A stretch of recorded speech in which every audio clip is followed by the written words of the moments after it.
আসসালামু আলাইকুম ওয়া রাহমাতুল্লাহি ওয়া বারাকাতুহু। আশা রাখি আপনারা সবাই ভালো আছেন। আজকে আমরা কোরআন মাজিদের অত্যন্ত পরিচিত একটি সূরা, সূরা ফালাক, এই সূরাটির অর্থ সহ আলোচনা করব। কোরআন অনুধাবন করতে আপনারা আমাদের সাথে থাকবেন এবং আমাদের ইউটিউব চ্যানেল মেহেদী হাসান 1221 এই চ্যানেলটি আপনারা সাবস্ক্রাইব করবেন। এখানে সূরা ফিল থেকে সূরা নাস পর্যন্ত প্রত্যেকটি সূরার অর্থ সহ শব্দে শব্দে অর্থ সহ আলোচনা করা হয়েছে ডিটেইলস। আপনারা সেটা জানতে পারবেন এবং আহ, আপনারা আপনাদের প্রশ্নগুলো সেখানে কমেন্টস করতে পারবেন। আপনাদের প্রশ্নগুলো আমাদেরকে জানাবেন এবং আপনারা আরো কি কি জানতে চান সেই ব্যাপারে আপনারা প্রশ্ন করবেন এবং আপনারা সেটা বুঝলেন কিনা সেটা আপনারা আমাদেরকে জানাবেন, কারণ আমরা চাচ্ছি যে আরো কিভাবে এটাকে ভালো করা যায়। সেটা আপনাদের ফিডব্যাক না পাইলে আমরা আসলে বুঝতে পারতেছি না। আরেকটা বিষয়, আমাদের ফেসবুক পেজ আছে, আমাদের ফেসবুক পেজটি আপনারা শেয়ার করবেন। আল্লাহ আপনাকে ভালোবাসে, আপনার উচিত আল্লাহর ডাকে সাড়া দেওয়া এবং আল্লাহকে ভালোবাসার মাধ্যমেই আপনি আমাদের এই সূরাগুলা ফেসবুক পেজ থেকে শেয়ার দিবেন। এটা আরো সবাই এটা জানতে পারবে, এই নলেজটাকে আপনারা ছড়িয়ে দিবেন। এই এটা আপনাদের প্রতি আমাদের আহ্বান রইল। তো এখন আমরা এটা শুরু করতেছি। আউযু বিল্লাহি মিনাশ শাইতানির রাজীম। বিসমিল্লাহির রহমানির রহিম। রব্বি ইশরাহ লি সাদরি ওয়া ইয়াসসির লি আমরি ওয়াহলুল উকদাতাম মিন লিসানি ইয়াফকাহু কওলি। অর্থ বুঝে কোরআন পড়ি অনুধাবন করছে। আজকে আমরা সূরা ফালাক নিয়ে আলোচনা করব। সূরা ফালাকটি আমি একবার পড়ে দিচ্ছি। যেমন কুল, কুল অর্থ বলা, কুল আউযু বিরাব্বিল ফালাক মিন শাররি মা খালাক ওয়া মিন শাররি গাসিকিন ইযা ওয়াকাব ওয়া মিন শাররি হা না ওয়া মিন শাররি না ওয়া মিন শাররি নাফাসাতি ফিল উকদ ওয়া মিন শাররি হাসিদিন ইযা হাসাদ। এখানে কিছু বিষয় রয়েছে, যেমন ফুল, ফুল অর্থ হচ্ছে বলা। এখন এটা একটা আমরের সিগা। ফুলের বিষয়টাকে খেয়াল রাখতে হবে, যেমন আমরা সবাই ভুল করি। ফুল অর্থ বলা, আর একটা আরবি শব্দ হচ্ছে আকালা। আকালা অর্থ হচ্ছে খাওয়া। এটাকে তুমি খাও বললে এইভাবে বলা হয়, ফুল তুমি খাও, তুমি খাও, আর কিছু তুমি করো। এখানে এই কুলটা এভাবে কুল এভাবে উচ্চারণ করতে হবে, কলকলা হরফের মতো কুল। আর এই কুল, এই কুলটা হচ্ছে তুমি খাও, এইভাবে উচ্চারণ করা যাবে না, এই কাফের উচ্চারণ করা যাবে না। তো আশা করি সবাই বুঝতে পেরেছেন যে তুমি করো এটা কুল, আর কুল অর্থ খাওয়া। এইটা যদি আপনারা উচ্চারণ করেন কুল, তাহলে এটা ভুল হয়। আপনি যদি কুল এইভাবে উচ্চারণ করেন তাহলে তুমি করো এটা তুমি বলো, করো না, তুমি বলো। হ্যাঁ, এটা এইভাবে সঠিক উচ্চারণ হয় কুল। তাহলে কুল অর্থ তুমি বলো। আউযু, আউযু অর্থ হচ্ছে আমি আশ্রয় চাই, আমি আশ্রয় চাই। আমি আশ্রয় চাই, এটা আমরা একটু আলোচনা করি। আরবিতে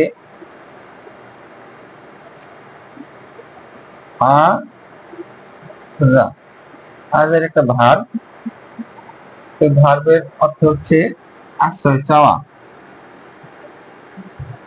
আশ্রয় চাওয়া। এই আজা ভার্ব থেকে এসছে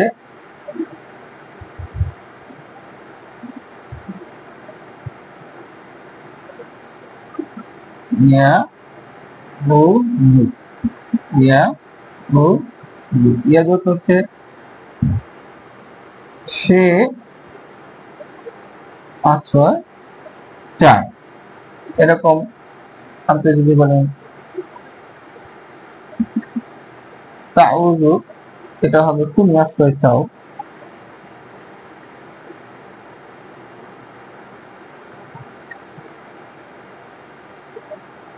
আর এটা হচ্ছে আউযু,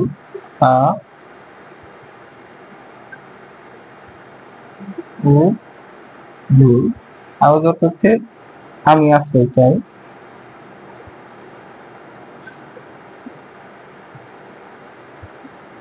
আর আমরা একটা শব্দ করি সেটা হচ্ছে না তো নুন যেমন না, নুন যেমন না যোগ করে দিলে এটা আমরা হয়ে যাবে।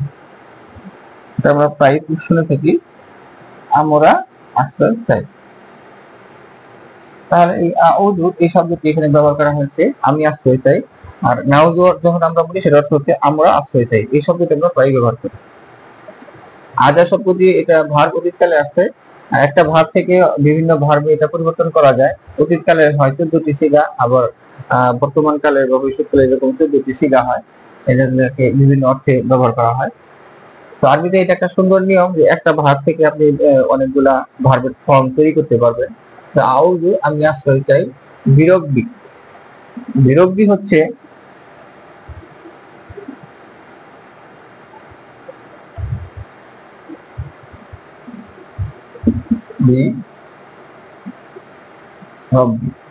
এখন বি এটা হচ্ছে হরফেজার।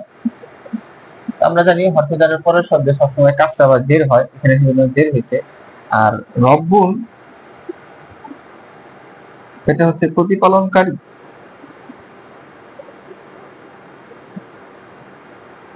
রব্বুন শব্দের অর্থ হচ্ছে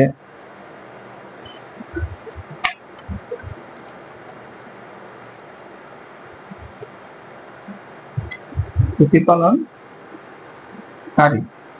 আর এটা একটা নাউন।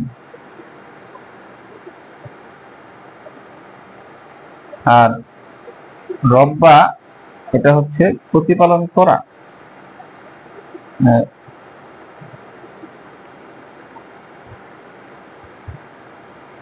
প্রতিপালন করা বা প্রভু বা রব অর্থে ব্যবহার করা হয়। তাহলে রব, তাহলে বিরব্বি তোমার রবে, হ্যাঁ,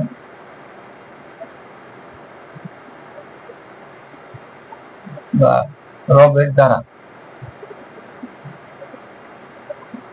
রবের দ্বারা বা প্রভুর দ্বারা। আর বি অর্থ হচ্ছে এখানে যে বাজের বি, এই বাজের বি অর্থ হচ্ছে দ্বারা বা বি অর্থ, তাহলে তোমার প্রভুর দ্বারা। তাহলে আমি আশ্রয় চাই রবের দ্বারা। ফালাক, ফালাক শব্দ নিয়ে আমরা আলোচনা করতেছি।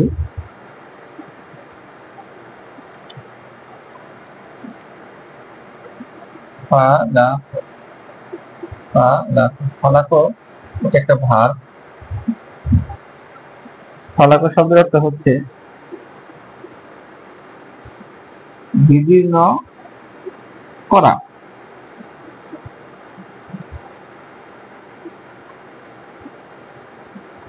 বা প্রভাত বা সকাল যেটাকে বলি। আর একটা অর্থ হচ্ছে এরকম। তো ফালাকও আরবিতে একটা টার্ম হচ্ছে এই কোন শব্দের সাথে আলিফ লাম যুক্ত হলে সেটা নির্দিষ্ট হয়ে যায়। আলিফ লামের নিয়ম হচ্ছে আরবিতে ডেফিনিট আর্টিকেল বি এর মতো। তো আলিফ লাম যুক্ত শব্দকে মারেফা শব্দ বলে। তো যখন আলিফ লাম যুক্ত শব্দ হয়ে যায়, এই শব্দটি নির্দিষ্ট বা মারেফা শব্দ হয়ে যায় এবং এই শব্দের শেষে কখনো তানবিন বসবে না। হ্যাঁ, আর সেজন্য এখানে ফালাক ক হয়েছে। আর এখানে কাসরা হওয়ার কারণ হচ্ছে এই যে বাজের বি হরফেজার এটার পরে শব্দকে প্রভাবিত করেছে, সেজন্য এখানে ফালাকি হয়েছে, তাহলে আল ফালাকি। তাহলে এটা আরেকটা অর্থ হচ্ছে এটা র এর অর্থ দিয়েছে, মুদফ মুদফ ইলাইহি হয়েছে। তো যেমন প্রভাতের, প্রভাতে, এই যে বৈষ্ণের আপনার মুদফ প্লাস মুদফ ইলাইহি, এটা আরবি একটি গ্রামারের অংশ। এটা র বা এর অর্থ দেয়। তো এই যে ফালাক, এই যে র এর অর্থ হচ্ছে প্রভাতের এর, এটার কারণে এখানে মুদফ মুদফ ইলাইহি হয়েছে, ফালাকি হয়েছে প্রভাতের। তো কুল তুমি বলো, আউযু আমি আশ্রয় চাই, বিরব্বিল ফালাক প্রভাতের রবের দ্বারা আমি আশ্রয় চাই। এখন মিন এটা একটা হরফেজার। মিন অর্থ হচ্ছে হতে বা থেকে।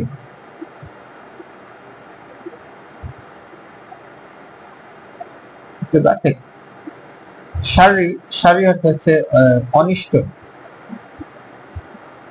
অনিষ্ট। এখন মিটটা এখানে হরফেজার, আমরা জানি হরফেজারের পরের শব্দে সবসময় কাসরা হয়, সেজন্য এখানে শাররি এখানে কাসরা হয়েছে, মিন শাররি। শাররি এটা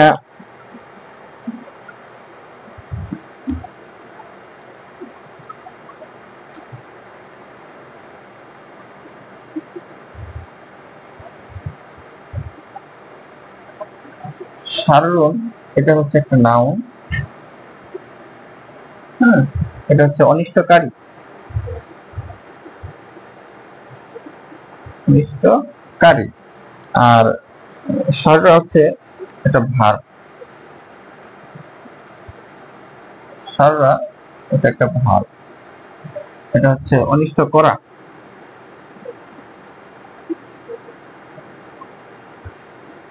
এখানে শাররি হয়েছে, তার কারণটা হচ্ছে মেন হচ্ছে হরফেজার, হরফেজারের পরের শব্দে সবসময় কাসরা হয়, এটা আরবি ব্যাকরণের একটা নিয়ম। তো সেজন্য মিন শাররি হবে, এখানে একটা ঘূর্ণা হবে, মিন শাররি, এখানে কিন্তু ঘূর্ণা করে পড়তে হবে, মিন শাররি, মিন শাররি। কারণ নুন সাকিনের পরে এটাকে ঘূর্ণা ক্রিয়া পড়িতে হয়, এটা ওয়াজিব ঘূর্ণা। মিন শাররি, মা অর্থ হচ্ছে যা, খলাক, খলাক হচ্ছে সৃষ্টি করা, এটা একটা ভার্ব, খলাক হচ্ছে সৃষ্টি করা, এটা একটা ভার্ব। তাহলে মিন শাররি অনিষ্ট থেকে, হ্যাঁ, যা তিনি সৃষ্টি করেছেন।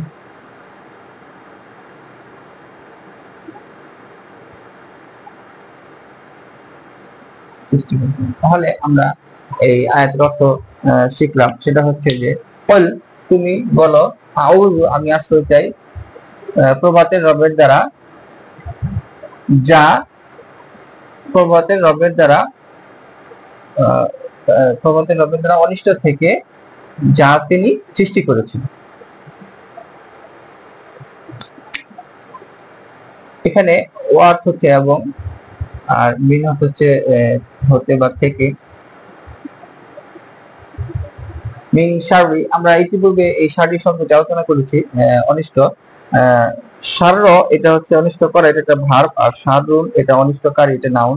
এই শারর ভার্ব থেকে এখানে শাররি ব্যবহার করা হয়েছে, এখানে শাররি ব্যবহার করা হয়েছে। আর এই মিনটা হলো হরফেজার, হরফেজার থাকার কারণে শব্দের শেষে কাসরা হয়, তাহলে অনিষ্টকারী, অনিষ্ট,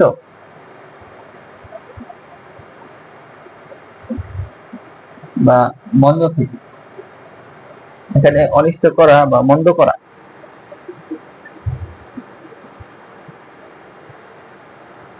তাহলে এবং এই অনিষ্ট থেকে আশ্রয় দেয় গসিপিং,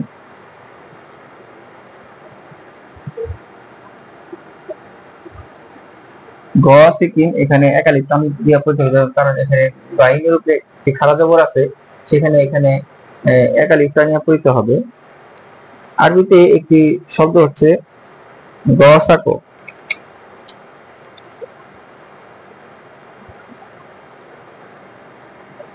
গ গ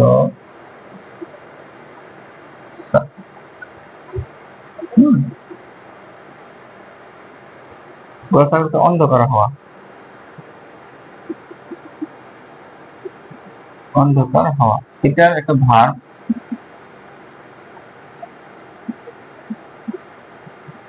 এটা একটা নাউন হচ্ছে, আমরা জানি কোন ভার্বের সাথে যদি একালিপ যোগ করা হয় তাহলে সেটি নাউন হয়ে যায়, সেজন্য এখানে গ সাকো, গ সাকো হয়েছে, হলো অন্ধকার।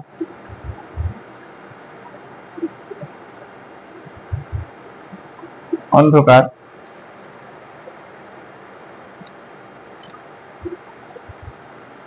তো এখানে গ সিকিন হয়েছে, এখানে মুদাফ মুদাফ ইলাইহি হয়েছে, সেজন্য এখানে গ সিকিন হয়েছে। আর এটা নাকেরা শব্দ, নাকেরা শব্দে আলিফ লাম থাকে না, এখানে আলিফ লাম যুক্ত শব্দ না, যেমন এটা হচ্ছে মারেফা শব্দ, কারণ এই শব্দের সাথে আলিফ লাম যুক্ত আছে, নির্দিষ্ট শব্দ।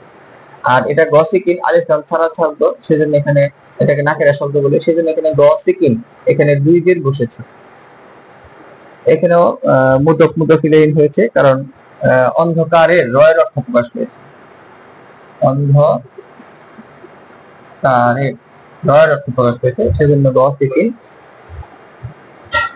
ইজা অর্থ হচ্ছে যখন, ওয়াকাব, ওয়াকাব অর্থ হচ্ছে গভীর।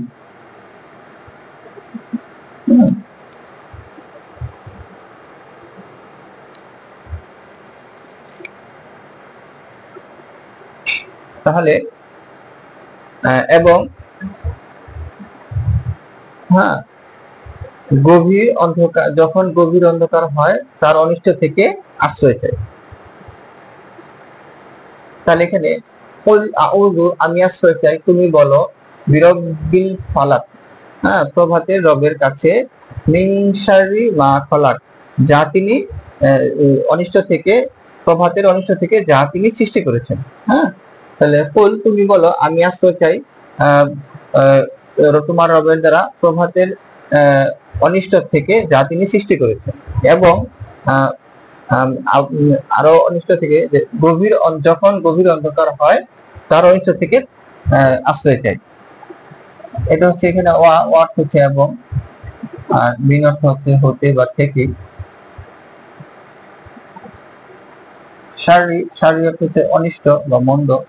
এটা আমরা ইতিপূর্বে আলোচনা করেছি, এখানে তিনবার ব্যবহার করা হয়েছে। এই শারীরিক ভার্বটি এখানে তিনবার ব্যবহার হয়েছে, 1 2 3। হ্যাঁ, অনিষ্ট থেকে নাফাসাতি, নাফাসাতি আমরা এটা নিয়ে আলোচনা করব। অমিন শারি, প্রত্যেকটা মিনের সাথে এখানে গুণনা হবে। হ্যাঁ, নুন সাকিন হইলে গুণনা হয়। অমিন শারি, অমিন শারি, হ্যাঁ, অমিন শারি, এখানে এগুলা গুণনা হবে।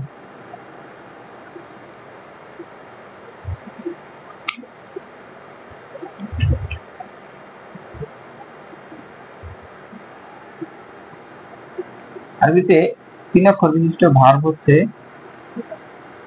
নাফাসা। নাফাসা হচ্ছে ফু দেওয়া, ফু দেওয়া।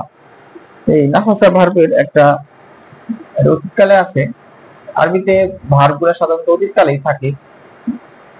আমাদের ইংরেজিতে ভার্বগুলো সাধারণত প্রেজেন্ট টেন্সে থাকে, কিন্তু আরবিতে ভার্বগুলা অতীতকালে থাকে। নাফাসা অর্থাৎ ফু দেওয়া, এটার একটা নাউন হচ্ছে, আমরা জানি কোন ভার্বের সাথে একালিপ যোগ করে দিলে সেটা নাউন হয়ে যায়। সেজন্য আমরা না ফা সা নুনের উপরে খাড়া জবর দিয়ে এটাকে নাউন করে দিলাম। নাফাসা, নাফাসা হচ্ছে যে ফুঁক দেয়।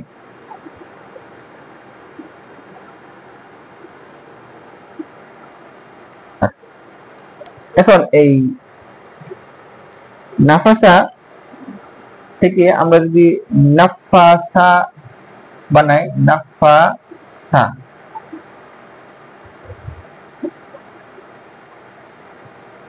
নাফাসা, ফায়ের উপরে যদি আমরা খাড়া জবর দিয়ে দিই নাফাসা, এটা অধিক সুদানকারী হিসেবে অর্থ প্রকাশ করবে। নাফা সুন,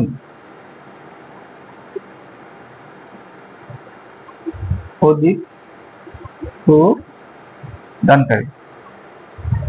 এখন এটাকে আমরা যদি, এটা হচ্ছে মুজাক্কার শব্দ, এটাকে যদি আমরা মুয়ান্নাস করি, মানে মুজাক্কার মানে পুরুষ আর মুয়ান্নাস মানে মহিলা, অর্থাৎ শব্দ দেবো না ফা সাতুন, না ফা সাতুন। হ্যাঁ, এটা সুদানকারী মহিলা বোঝায়, সুদানকারী মহিলা। হ্যাঁ, এখন এটাকে যদি আমরা, এখানে ব্যবহার করা হয়েছে নাফাসাতুন। হ্যাঁ, নাফাসাতুন, নাফাসাতুন,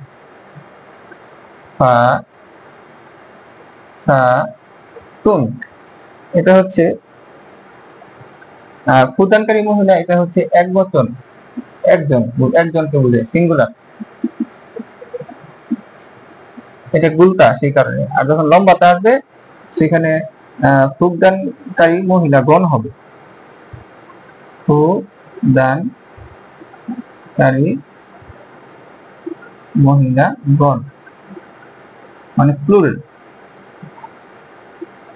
এটা হচ্ছে প্লুরাল। এখানে দেখেন এই নাফাসাতি, এই শব্দটি এখানে ব্যবহার করা হয়েছে, ফুদানকারী মহিলা। এই ফুদানকারী মহিলা এখানে জের হওয়ার কারণ হচ্ছে এখানে মিন আছে, এই মিনটা এখানে সেই কারণে এখানে জের হয়েছে। আর আলিফ লাম যুক্ত শব্দে নির্দিষ্ট শব্দ আমরা আগেই বলেছি সেখানে তানভিন হয় না, সেখানে সেই কারণে এখানে একটা এক জের বসেছে। ফি অর্থ হচ্ছে মধ্যে, ফিল ও কদ, এখানে ফিটা এটা একটা হরফেজার, হরফেজারের পরের শব্দে কাসরা হয়, দেখেন এখানে তানবিন হয় নাই। আর আলিফ লাম যুক্ত শব্দে কখনো তানবিন হয় না, তার কারণে এখানে তানবিন হয় না। আর ফি থাকার কারণে এখানে জের আসছে। হ্যাঁ, ওকদ, ওকদ।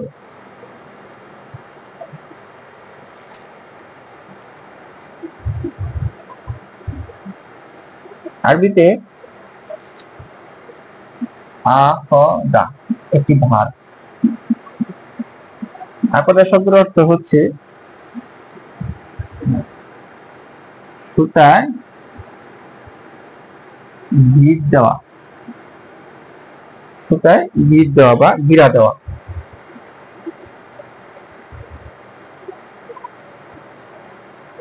গিরা দেওয়া। হ্যাঁ, এই আকদা ভার থেকে আসছে ওকদুন, এটা একটা নাউন, ওকদুন, ওকদুন, এটা হচ্ছে একটা নাউন মানে গিরা, গিট বা গিরা। এখানে আলিফ লাম যুক্ত হয়েছে, এটা নির্দিষ্ট করা হয়েছে। আর দি হয়েছে কারণ এখানে ফি আছে, ফি হচ্ছে হরফেজার, হরফেজার থাকলে পরে শব্দ জের হয়। আর আলিফ লাম একটি নির্দিষ্ট মারিফা শব্দ, সেই কারণে এখানে তানবিন হয় নাই। তাহলে এটার অর্থ হচ্ছে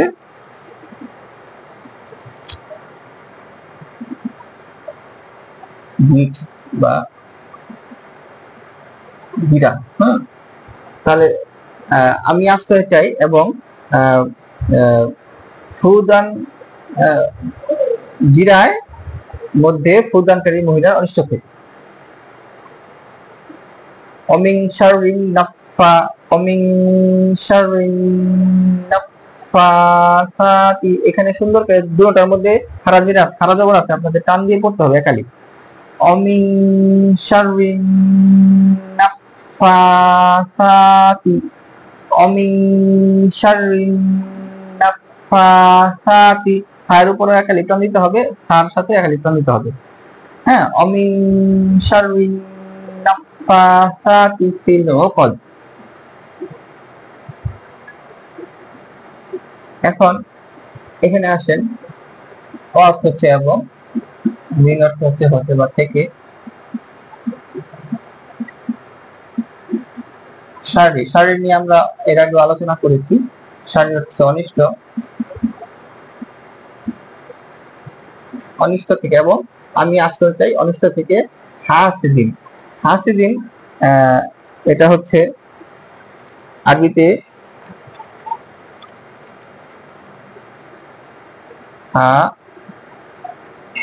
হাসাদা, হাসাদা অর্থ হচ্ছে হিংসা করা, হিংসা করা, এটা একটা ভার্ব। এটাকে যখন আমরা নাউন করে দিই,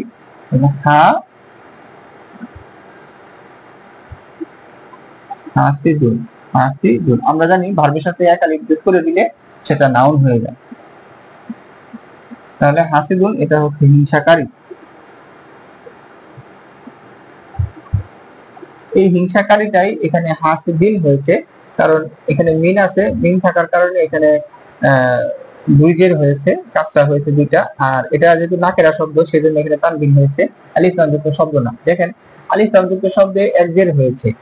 হ্যাঁ, এখানে আলিফলাম যুক্ত শব্দে একজের হয়েছে, এগুলাকে আলিফলাম যুক্ত শব্দে একজের রয়েছে, এগুলাকে মারেফা শব্দ বলে। বা আরবিতে আলিফলাম শব্দ থাকলে সেটা নির্দিষ্ট বোঝায়, ডেফিনিট আর্টিকেল ডি এর মতো সে সমস্ত শব্দে কখনোই শব্দের শেষে তানবিন হবে না।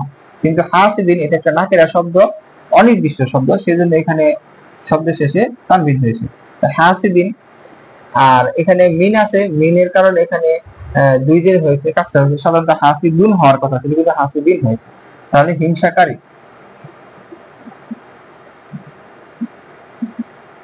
ইজা যখন, এই যে হাসাদ অর্থ হচ্ছে হিংসা করে, যখন সে হিংসা করে, এখানে সে কথাটা উজ্জ্ব থাকে, হ্যাঁ, তাহলে যখন সে হিংসা করে। তাহলে এই আমরা সূরাটি আরেকবার পড়িয়ে দিচ্ছি। কুল আউযু, বলো আমি আশ্রয় চাই, বিরব্বি ফালাক, প্রভাতের রবের নিকট, মিন শাররি মা খলাক, যা তিনি প্রভাতের নিকট অনিষ্ট থেকে যা তিনি সৃষ্টি করেছেন, ওয়া এবং মিন হতে, শাররি অনিষ্ট থেকে, গসিকিন ইজা ওয়াকাব, গভীর অন্ধকারের যখন গভীর অন্ধকার হয় তার অনিষ্ট থেকে আমি আশ্রয় চাই, অমিন শাররিন নাফাসাতি, এবং আমি আশ্রয় চাই ফুদানকারী মহিলার, যিনি গিট দ্বারা ফু দেয়, গিরায় ফু দেয়, সেই অনিষ্ট থেকে আমি আশ্রয় চাই। অমিন শাররি, এবং আমি আশ্রয় চাই হাসিদিন, হাতে একালি প্রাণ হবে, হাসিদিন হিংসাকারী থেকে, ইজা হাসাদ যখন সে হিংসা করে।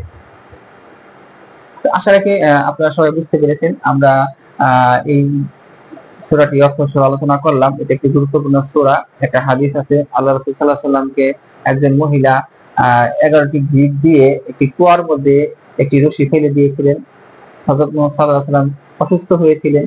তখন জিবরাইল আলাইহিস সালাম এসে জানিয়ে দেন আল্লাহ রাসূলকে যে অমুক কুয়ার মধ্যে এরকম সুতা আছে, ওইটা উঠিয়ে নিয়ে আসে, এবং সেই এই ধরনের এই সূরা নাজিল হয়। এই সূরাটা পড়ে 11টা গিট খোলা হয়, তখন আল্লাহ রাসূল আস্তে আস্তে সুস্থ হয়ে যায়। তো যে মহিলা জাদু করেছিল, সেহের করেছিল, সেই মহিলা সেখানে 11টি গিট দিয়ে আল্লাহ রাসূলকে এটা জাদু করা হয়েছিল। তো আশা রাখি সবাই বুঝতে পেরেছেন। আপনাদের সবাই কমেন্টস করবেন, এটা শেয়ার করে দিবেন, আমাদেরকে উৎসাহ দিবেন, এটাই আমরা আশা রাখি। আসসালামু আলাইকুম ওয়া রাহমাতুল্লাহি ওয়া বারাকাতুহু। সুবহানাকাল্লাহুম্মা ওয়া বিহামদিকা আশহাদু আল্লা ইলাহা ইল্লা আনতা আস্তাগফিরুকা ওয়া আতুবু ইলাইক।